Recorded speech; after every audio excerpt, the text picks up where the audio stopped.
Okay, so this happened the winter I turned 13.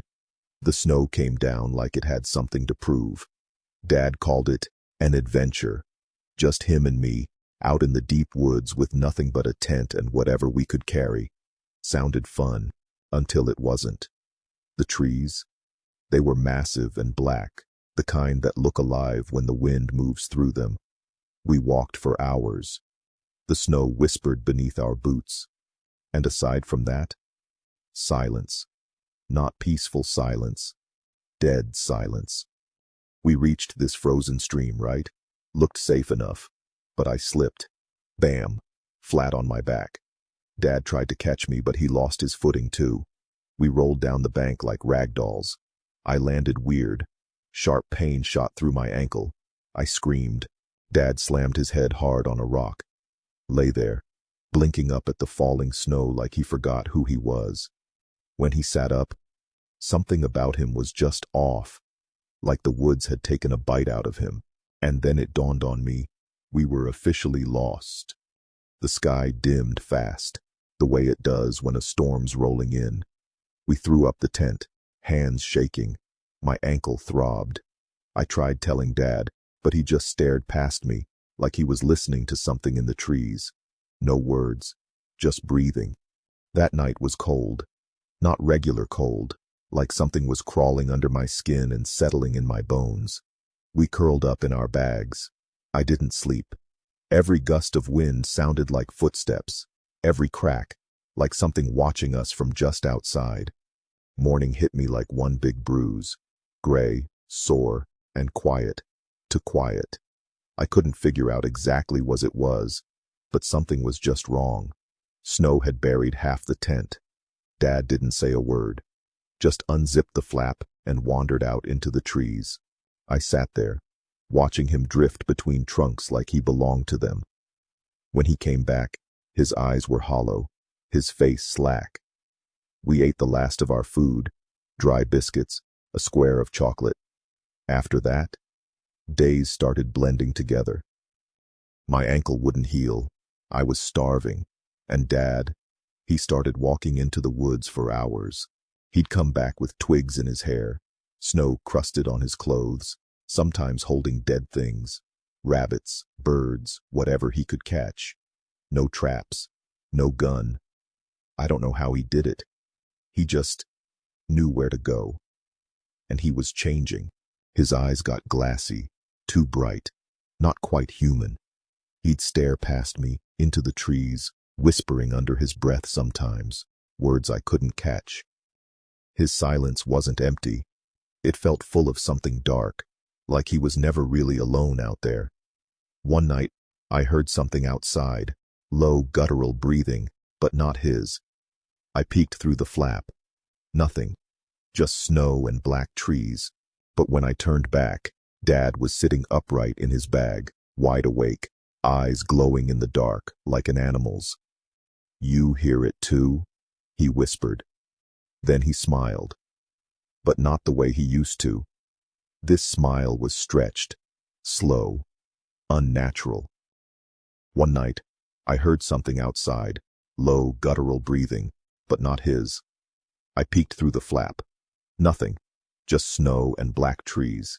But when I turned back, Dad was sitting upright in his bag, wide awake, eyes shining in the dark like an animal's. "You hear it too?" he whispered. Then he smiled. But not the way he used to. This smile was stretched, slow, like it was unfamiliar on his face. I didn't answer. I just sank deeper into my bag. The forest felt different after that, like it was watching us. No birds, no squirrels anymore. Just distant cracking sounds. Once I swore I saw something tall and thin move between two trees, fast. But when I blinked, it was gone. Dad started muttering things like, "It chooses," and "It's almost time."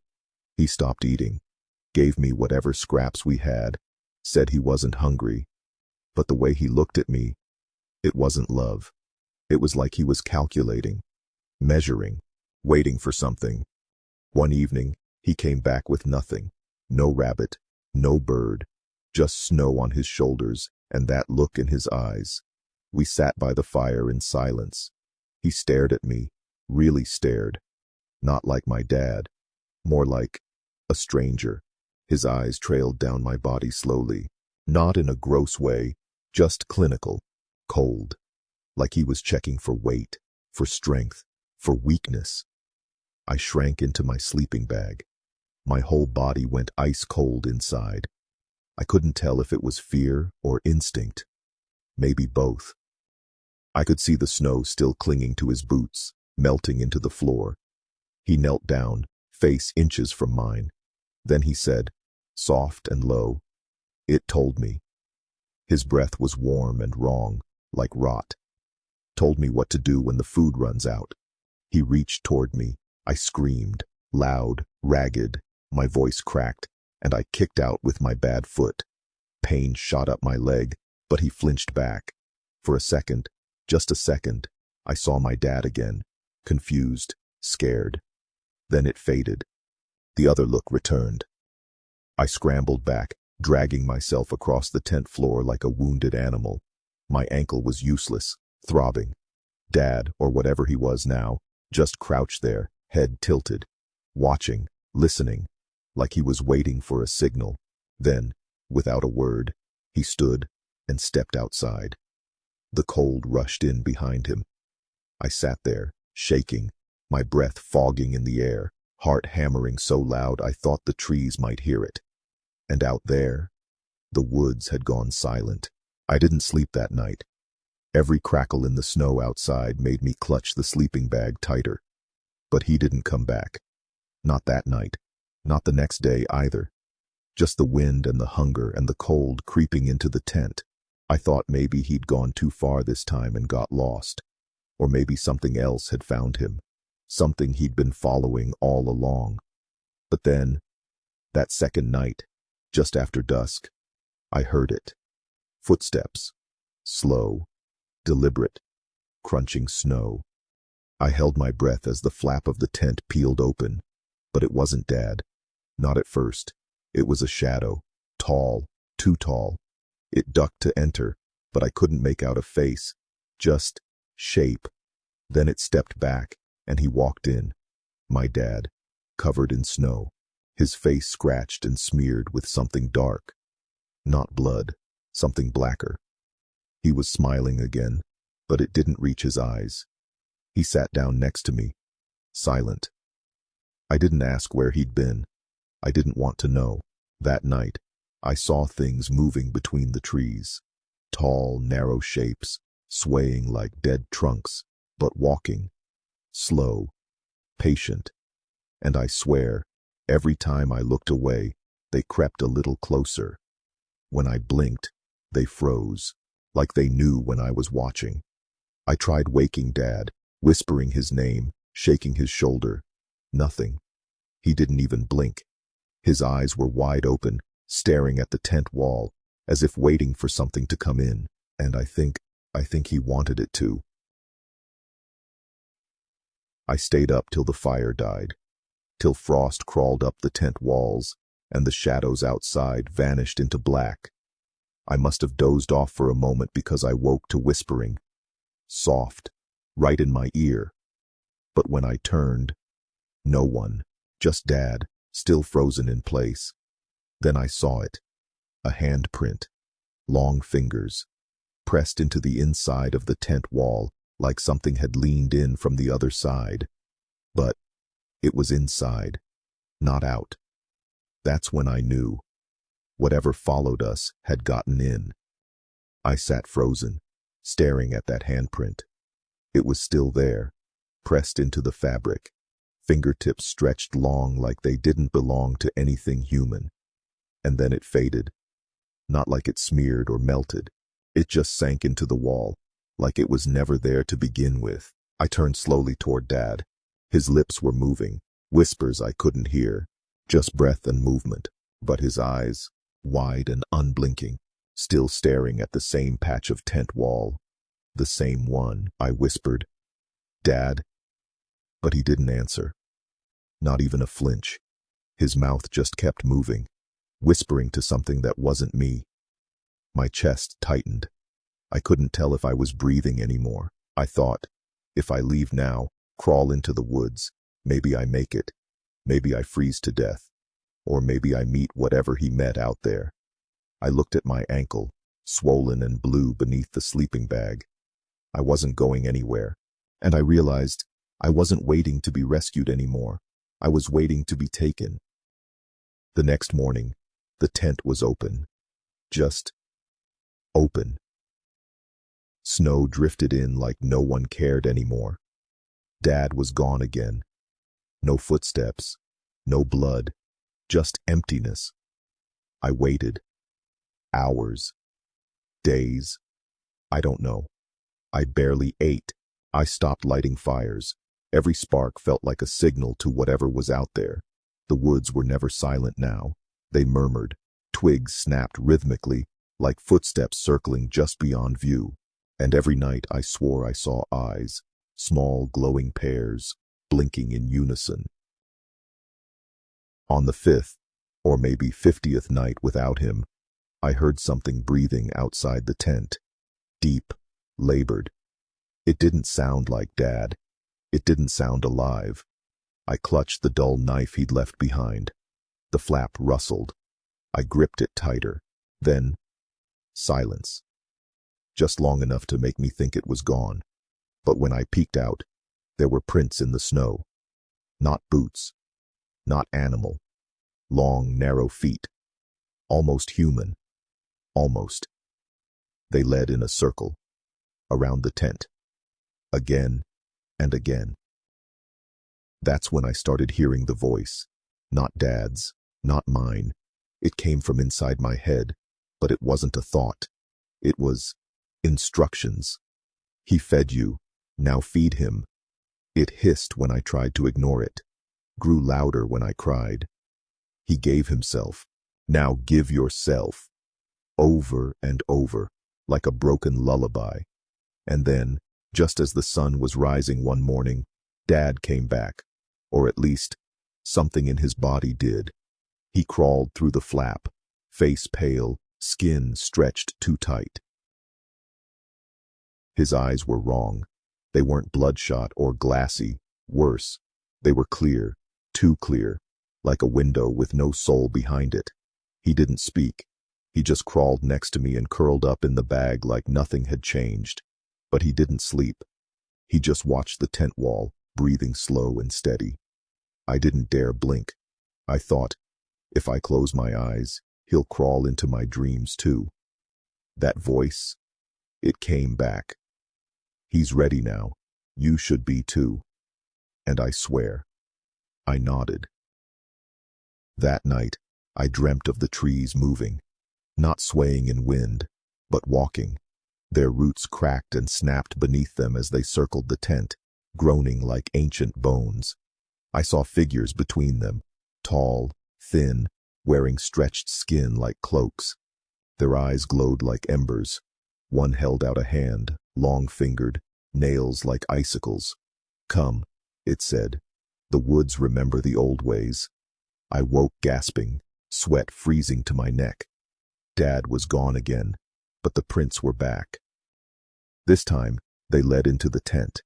A perfect trail of those long, spindly prints pressed into the snow, and then vanishing right where I lay. I didn't scream. I couldn't. My throat felt locked, like the cold had filled it.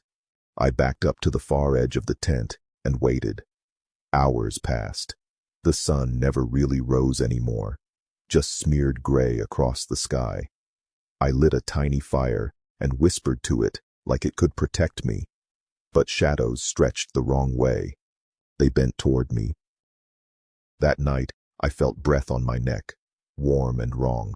I turned quick. No one. But the flap was open again, just slightly. Snowflakes drifted in, landing on my sleeping bag. Then I saw it, etched into the snow outside. A perfect ring of symbols, like claw marks carved in spirals around the tent. I didn't recognize them, but something deep inside me did. Something that made my bones ache. Something that said, this is where you end, or where you begin. Choose. Then he came back. Dad, or the thing wearing him. But he was different. Even more than before. His skin was tight as paper over his bones, lips split from the cold. He sat down, his movements smooth, deliberate. Then he spoke. First time in days. He said, "It's not just hunger. It's a trade." I whispered, "For what?" And he smiled, slow and terrible. "Warmth. Safety. Memory." His voice cracked like ice. "They'll take your fear, but they'll leave you empty." And then he handed me the knife. I stared at the knife. It was dull, nicked from use, but clean. He placed it in my lap like it was a gift, or maybe a tool. I asked, "What am I supposed to do with this?" He didn't answer, just looked at me with that empty warmth. Then he said, "They only want a little, just enough to know you're willing." My hands were shaking. "Who's they?" I asked. His smile widened, eyes never blinking. "The ones in the trees. The ones that kept us alive. The ones who choose." That night, I held the knife all night, blade trembling in my grip. I couldn't sleep. I couldn't not listen. The wind outside carried voices now, too many to count. Some whispered my name. Others wept. Some laughed. Soft, high laughter like a child's. I saw the ring again through the flap. Those clawed symbols in the snow, still there. But now there were footprints leading into the center, fresh ones. And the voice inside me said, "Come, bring blood, bring bone." I tried to resist. I did. I wrapped the sleeping bag tight and closed my eyes. But the cold pushed through it. Deeper, like it was alive. It crept into my veins, slow and deliberate, until my body felt like ice from the inside out. I couldn't move, couldn't scream. That's when I felt it. Hands, not human. Long fingers brushing over my ankle, up my calf, stopping just before my knee. Not hurting, just checking, weighing, judging. The voice whispered again. "Too thin. Not ready." At dawn, if you could even call it that, Dad was gone again. I crawled to the flap, dragging my bad foot. The woods were different now, not just snow and trees. There were shapes out there, shapes that didn't belong, too tall, too still. I thought they might be trees until one turned its head, just slightly, watching. I crawled back and screamed into the silent tent, hoping it would echo somewhere real. But there was no echo. Only that whisper. "You're almost enough now." Later, I found something at the edge of the fire pit. A piece of meat, raw, still steaming in the cold. No animal nearby, just the offering. Dad must have brought it. I didn't eat it, but I couldn't bury it either. My body shook all night with hunger. I woke with blood on my hands, my own, scratches down my arm I didn't remember making. The knife lay beside me, clean, and outside the tent, just barely visible beneath fresh snow, tiny bare footprints, small, child-sized. I started whispering to the trees. I don't know when it began, maybe to fill the silence, maybe because I hoped something would whisper back. Sometimes I heard Dad's voice, but it was never near. It echoed from the woods, distant, warped, like it bounced off bark and came back wrong. Once I answered it, said, "I'm still here." The forest fell dead quiet, not even wind. Then, a voice, not his, right behind me. "We know." I spun around. Nothing there, just my footprints.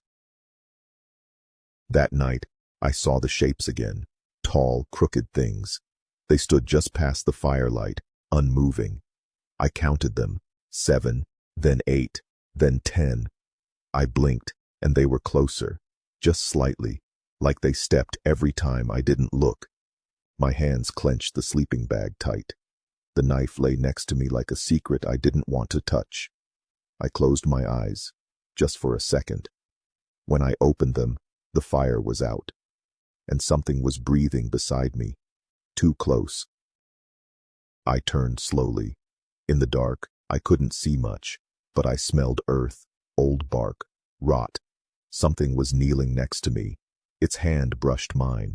The fingers felt wrong, hard, jointed like wood, but warm like flesh.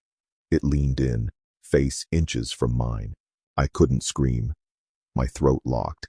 Then it whispered, "You'll do." That's all. Just that. And when I blinked again, it was gone. But its handprint burned into the ground beside me, pressed through the snow into frozen dirt. When Dad returned, he had no food, just a bundle of sticks tied with old twine. He placed it in my lap like an offering. "It's time," he said. "You need to give something back." I looked at the sticks. They were carved. Tiny marks. The same symbols that circled our tent. "What am I giving?" I asked. He didn't answer. Just handed me the knife. I stared at it. My breath fogged over the blade. My hands trembled. "What if I don't?" He smiled, tired. "Then they'll take instead." The forest around us seemed to hold its breath. No birds, no wind, just this awful stillness, like the world was waiting for me to decide. My ankle still throbbed, black and swollen. My stomach was a hollow drumbeat of pain. I looked up at Dad, but he wasn't looking at me anymore. He was watching the woods. His lips moved, silent. He was praying, not to God, to them, to the things I couldn't name. I closed my eyes, raised the knife to my skin, and whispered, "Just a little." The blade kissed my arm, shallow at first. I winced. Blood welled up slow and dark, just enough to drip. 1 drop, 2, onto the carved sticks. Nothing happened, at first. Then the wind returned, sudden and sharp, slicing through the tent like breath. Dad looked up. "They heard you," he said. "Now they'll come." I asked, "What for?" But he didn't answer. He just began humming, low and broken, like a lullaby sung through cracked teeth. That night, the dreams came again. But they weren't my dreams. I saw through other eyes, something old, something buried beneath frost and bark. I watched people enter the woods, years ago, maybe centuries, hungry, lost, just like us. One by one, they were given a choice: offer blood, or vanish into the trees. I saw their faces twist. I watched their limbs stretch and snap. I woke screaming, hand clutched around the knife. And Dad? He was sitting across from me, eyes wide. "They're ready," he whispered. We didn't eat that day, didn't speak, just waited. I didn't know for what. Dusk came faster than ever, dragging a purple, bruised sky behind it. I swore the trees had moved. Closer. The symbols around the tent. Gone. Erased. As if something had walked right through them. That night, Dad stood at the edge of the tent and said, "They're calling you." He didn't stop me. Didn't follow. Just watched as I crawled out into the snow, the cold seeping into my skin like a second heart. They were waiting. A circle of tall black shapes with eyes like burning coals. No faces, no mouths, just watching. I stepped into the center, knees buckling under the weight of their gaze. I held the bundle of sticks, the knife, my breath. One of them stepped forward. No feet, just gliding. It reached out a limb that wasn't bone or wood or flesh, but all three. "You gave," it rasped in a voice that cracked the air. "Now we give." Its hand touched my forehead, and everything changed. I saw the forest, not as it was, but as it used to be. Alive, breathing, fed by blood and memory. I saw others like me, children, lost and broken, turned into watchers, keepers. Some resisted. They became trees, trapped, tall and silent, forever leaning toward the fire they never escaped. I screamed. I didn't want this. I tried to run, but the snow held me down like hands. Then I felt Dad behind me, whispering, "It's okay." I gave them part of me. Now give them part of you. I screamed his name, begged him to stop, but Dad didn't flinch. He just stepped closer, eyes full of peace, not fear. "You don't come back from these woods," he said. "Not all the way. Not unless you leave something behind." The figures closed in. Cold pulsed through my veins. My fingers opened on their own, the bundle of carved sticks falling into the snow. The moment they touched the earth, the ground sighed, the trees groaned, and the forest took me.